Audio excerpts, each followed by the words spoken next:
sais pas lequel des deux va le mieux avec l'esthétique. J'ai l'impression que le sous-ton de la Rockstar est un peu plus en accord avec les ongles. C'est ma meilleure amie qui m'a peint les ongles. Mais la punch est peut-être plus foncée.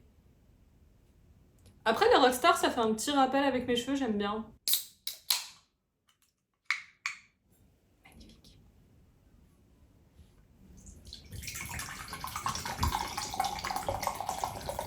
La couleur est excessivement... Bonjour à tous et bienvenue pour ce premier speedrun du mois d'octobre qui sera sur Agence Perdido de Victor Dixon. J'ai jamais lu de Victor Dixon, mais il a une vibe d'auteur qui pourrait me plaire, je sais qu'il est très apprécié.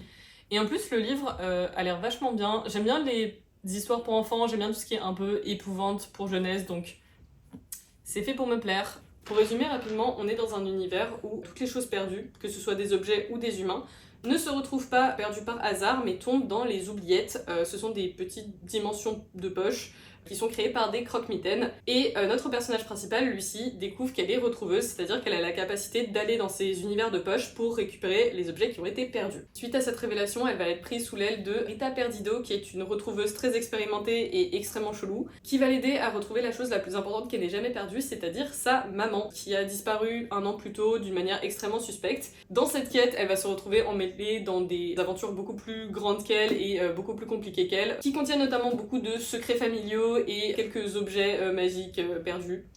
Et c'est très marrant à lire. Après un mois de septembre où j'ai eu quasiment que des déceptions de lecture, notamment l'une des pires déceptions de lecture qui arrivait juste avant celui-ci, qui est Assistant to the Villain, que j'ai tellement détesté que je n'ai juste pas fait de vidéo dessus. Parce que j'avais trop de rage et je savais que j'allais pas être très objective dans la vidéo. J'ai enfin un livre qui me plaît, qui est bien, où j'ai pas de gros reproches à faire. À peu près tout fonctionne dans le livre. Déjà, tous les personnages sont attachants. Lucie est assez banale comme personnage principal, mais elle est plutôt convaincante, elle est plutôt mignonne à suivre. Elle a aussi une évolution plutôt sympa. Tous les personnages secondaires, c'est plutôt marrant. Quoique ils sont assez convenus, ils restent plutôt efficaces. Et ça, c'est bien.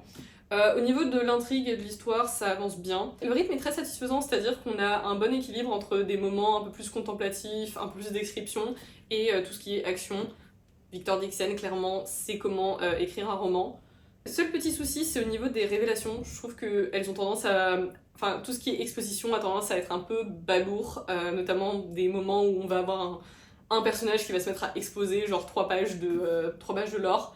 Mais ça me dérange pas, parce que dans un livre de jeunesse, je peux comprendre qu'on ait besoin de ce genre de mécanisme. En parlant de lore, je trouve que l'univers fonctionne très bien, parce que la promesse est très simple et qu'elle permet un peu une inventivité, une créativité très large. C'est une formule qui est très simple et qui est très facile à appliquer, et c'est toujours super agréable dans un roman de jeunesse. Les seuls petits reproches que j'aurais, c'est au niveau de l'exposition. Il y a certaines parties qui sont un peu moins bien gérées que d'autres, c'est-à-dire des parties où juste on nous balance du lore comme ça. Et aussi, au niveau de l'écriture, je suis désolée de dire ça, mais ça se voit que c'est écrit par un homme. Et je sais qu'il y a des gens qui vont comprendre ce que je veux dire, c'est-à-dire qu'il y a un peu ce côté genre très froid et un peu éloigné qui marche de temps en temps et qui à certains moments peut-être pêche un peu plus. Autre petit défaut qui est plus une frustration, c'est que je trouve que l'histoire aurait pu en donner un peu plus. Au niveau de l'univers, ça aurait été cool d'en voir un peu plus, ou peut-être voir plus de croque-mitaines, voir plus d'oubliettes, parce que j'ai l'impression qu'on nous parle beaucoup de choses intéressantes, mais qu'on nous a pas tout montré. Et c'est assez marrant parce que j'ai l'impression qu'il y a un peu l'effet inverse de livres pour jeunesse de quand j'étais jeune, genre les Percy Jackson ou les Alchimistes, où les auteurs avaient trop peur qu'on s'ennuie et du coup ils mettaient tout dans le premier tome. Là, il y a un peu le sentiment inverse où on sent que l'auteur garde des éléments pour les tomes d'après, et je trouve qu'on aurait peut-être pu en avoir un peu plus, d'autant que le roman est vraiment rapide à lire. Mais enfin, c'est pas un vrai souci, c'est plus moi qui suis impatient. J'essaie de voir genre qu'est-ce que je pourrais développer. D'un côté, sur les livres jeunesse, je suis un assez bon public parce que j'adore ça. Mais de l'autre côté, comme j'en lis beaucoup, je suis peut-être aussi assez exigeant et j'ai des standards très élevés. En tout cas, c'était une super lecture.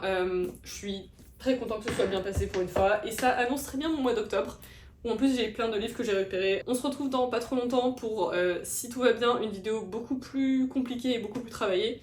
Et d'ici là, bah, lisez bien. Je sais pas faire des clôtures de vidéos, c'est triste.